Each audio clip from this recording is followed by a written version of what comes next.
గురువుగారు వేదం చదవటంలో స్వరజ్ఞానం ఉండాలి అని అంటారు. ఏంటి స్వరజ్ఞానం అంటే? స్వరజ్ఞానం, వేదం చదవడం ఒక జ్ఞానం.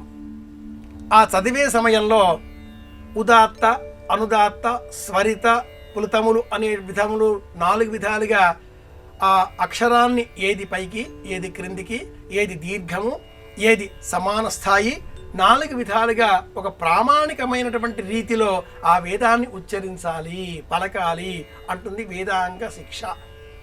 శిక్షాం వ్యాఖ్యాస్యామః వర్ణస్వరః మాత్రాబలం సామసంతానః ఇత్యుక్త శిక్షాధ్యాయః శిక్షాం పంచ.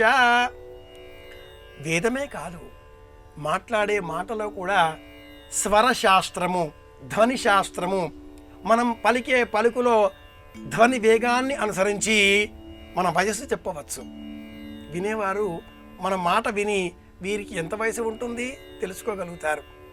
ఆ మాటలో మన ఉద్వేగం, మన భావస్థితి, మన మానసిక స్థితి అది కూడా ద్యోతకమవుతుంది. మనం కనిపించకుండా మన మాట వినిపిస్తే కూడా ఎదుటివారు ఆ మాట ధోరణిని అనుసరించి ఎవరు మాట్లాడతారో తెలుసుకోగలుగుతారు, ఎవరు మాట్లాడారో తెలుసుకోగలుగుతారు, వాళ్ళ వయసు చెప్పగలుగుతారు. అలాగే వారి మానసిక స్థితి కూడా వివరించగలుగుతారు. అనేకం తెలుస్తాయి కదా. అలాంటప్పుడు అది వేదం కదా. కనుక మాత్రాబలం ఉచ్చరించేటటువంటి సమయంలో వెలువరేటటువంటి ధ్వని. ఈనాటి కాలంలో ట్యాబ్లెట్లు, మాత్రలపైన మనం ఆధారపడిపోతున్నాం.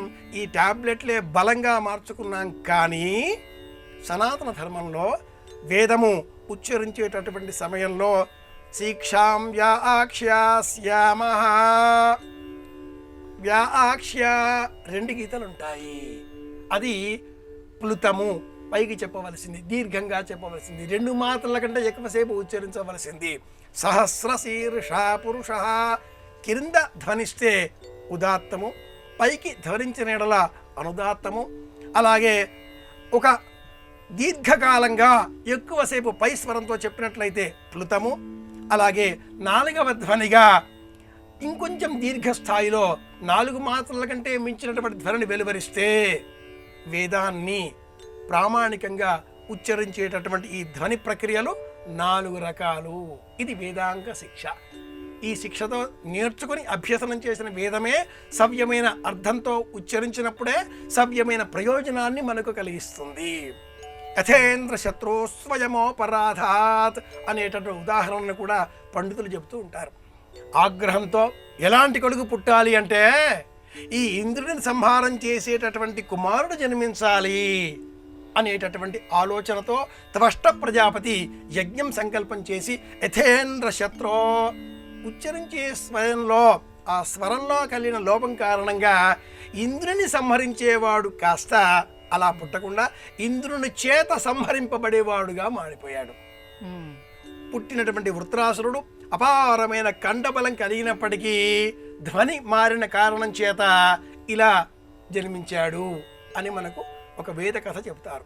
కుంభకర్ణుడు కూడా అసలు నాకు ఎవరి చేత కూడా పరాజయం లేకుండా అలాంటి వరం కావాలి అని కోరుకునే సమయంలో మాట తడబడి నిద్ర కావాలి అని కోరుకున్నాడు అనే కథను కూడా మన వాళ్ళు చెబుతూ ఉంటారు. కనుక వేదమే కాదు, మాట్లాడే సమయంలో కూడా ఆ మాట వేదం వలె పలకాలి, పంచమ స్వరంలో పలకాలి, వల్లకీ స్వరంలో పలకాలి.